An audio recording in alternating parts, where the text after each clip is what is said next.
guys, welcome back to my small talks. Today's small talk is going to be about dealing with grief. When somebody passes away, it can be really hard and quite painful. I thought, especially in this climate, it would be quite useful to be able to give you some advice, some practical tips in order to help you in the grieving and healing process of losing a loved one. I feel like everybody grieves differently, and how one person grieves can be completely different to how the other person grieves. Neither way is right or wrong, so everybody is completely different and it's a unique experience for everybody, and how people cope is very different. I personally don't think that there's a time frame on how long you should be grieving for, when you should stop. Should I be happy now? I think everybody should just take their own time with the healing process of it all. While doing my research on grief, I found out that a Dr. Elizabeth Kubler-Ross, I feel like I've butchered her name, but she came up with a formula for all of the stages of grief. So in her formula, the way that it went was denial, then it's anger, then it's bargaining. Bargaining is basically when you're asking a higher power or God for your loved person back. Then there's depression, and then there's acceptance. So that was her formula and how she thinks the stages of grief go in.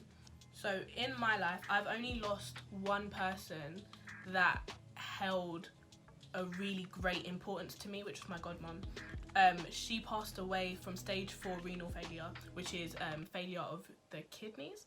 So my experience in loss on losing her was completely different to most people, because we knew that she was dying, so she was almost preparing us without us even realising.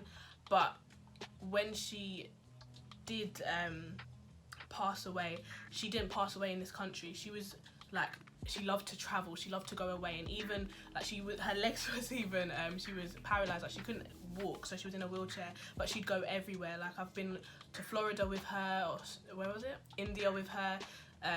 So we travelled a lot, and she wanted to go on a cruise to Italy, so she went to Naples, and on that cruise ship there was like a flu or something going around, and obviously her immune system was really low, so she got the illness, got very sick, and passed away in Naples. So I saw her a week before she left. So when she left, she just never came back.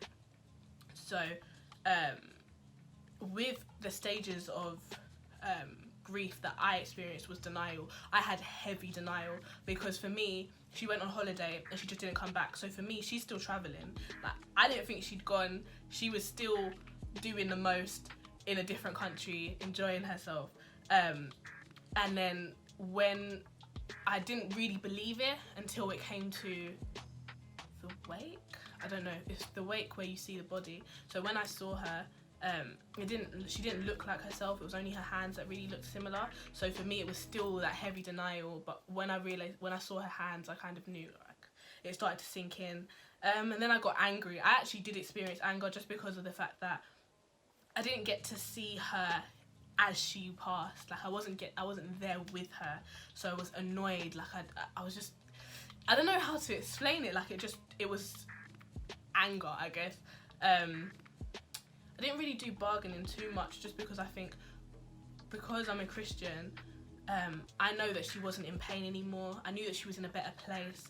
I knew that she was at peace, and I think that's what made me feel a bit more like, okay, cool. I didn't really experience depression too much, because of the fact that I knew that she was in a better place, and I held on to that. And acceptance came a lot later though.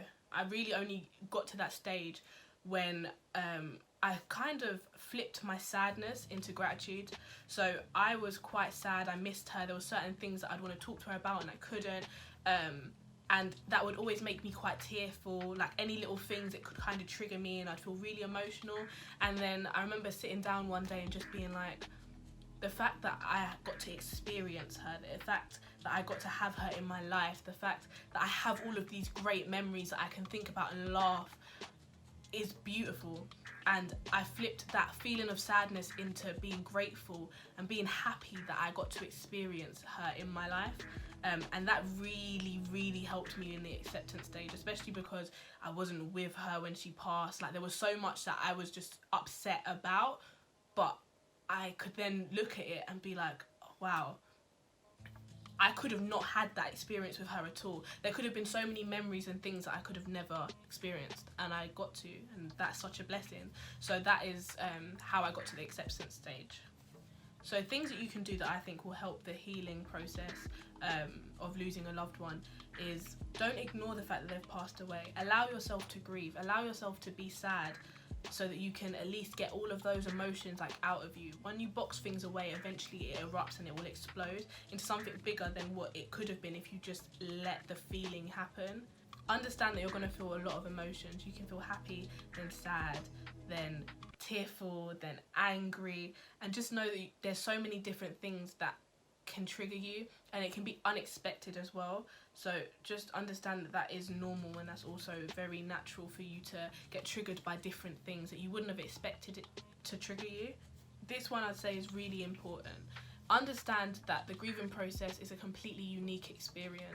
It's not something that you should compare with somebody else's grieving process.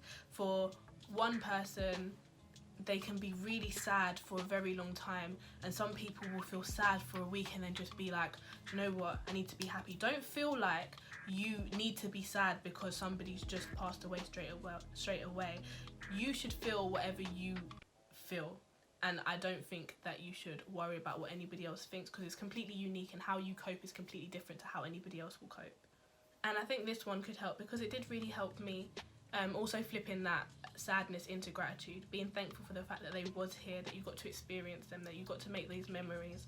When you think, it helps, like, 'cause when you start to think about them, you don't really feel like, I don't know, that pain, that ache, that sadness as much, because you feel more like, wow, like, I got to experience that. Oh, do you remember when we went there and we did this and then she did that? Oh my gosh, that was jokes. Like, oh, it was amazing. Like, it gives you happiness. It fills you with happiness instead of loss.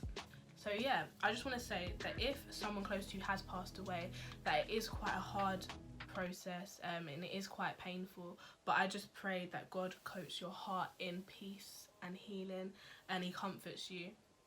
So yeah, so thank you for watching my small talks. I really hope that it's helped. Feedback is always welcome, as usual. So I hope to see you next time, and have a lovely, blessed day. Bye.